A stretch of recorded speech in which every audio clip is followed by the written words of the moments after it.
With the rise of Angry Earth expansion came a change of level bracket for Rawhide, so the farming locations for it have changed quite a bit, but I think there are still a lot of places that have a good potential in farming your preferred hides. I will tell you some of the best Rawhide farming spots in this short video. I will also share some general tips to make your run more successful. Now, let's dive in. Different hides drop from a certain level of a beast, and now these brackets have changed. Rawhide now drops from beasts from level 1 up to level 29. At level 30 and above, they will be able to be skinned from thick hide. The base amount of hides a creature drops is based on two factors. First is the size of the beast. Bison drop the most hide as they are the biggest, and wolves do the least as they are small compared to them. The other factor is beast level. The higher the level within the bracket, the more hide it drops. For example, a level 25 lynx would give you more raw hide than a 15 lynx. This base number would reset at the next hide tier bracket. The whole base amount of hides you get can then be multiplied by gathering yield. You can double it if you optimize correctly. If you want to know more about it, you can click on the video at the top right corner. There are only 3 zones where you can farm rawhide, and I would pick your zone depending on the faction ownership, as you get 10% more yield if you are the same faction as the one who owns the zone. If none of them are your color, then don't worry and pick any of them you like. Everfall is the first one that we will take a look at. This zone has plenty of good locations where you can farm rawhide.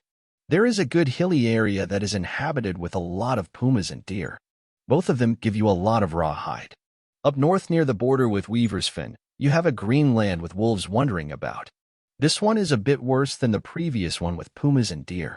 An equally good area is the one around Starstone Barrow's expedition, where besides ancient guardians you can find plenty of lynxes.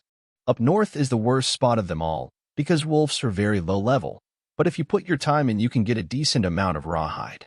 If I were you, I would try pumas and deer first. If taken, I would move north to wolves or west to lynxes.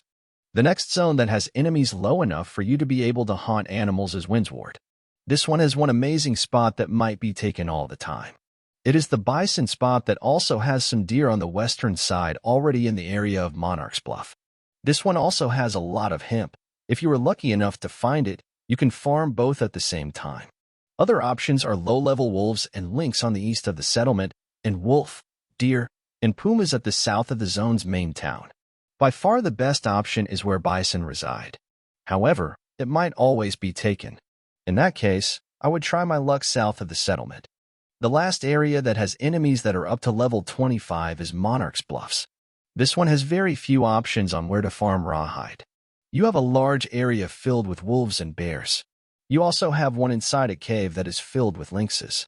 I have not included the bison and deer location, as I have already mentioned it in the windward part.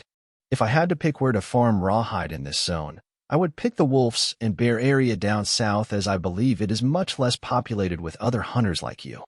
With the change of level bracket, the farming locations for rawhide have changed quite a bit, but I think there are still a lot of places that have a good potential in farming your preferred hides.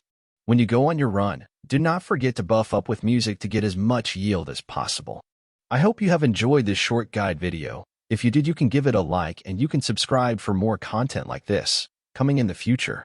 Have a nice day and goodbye.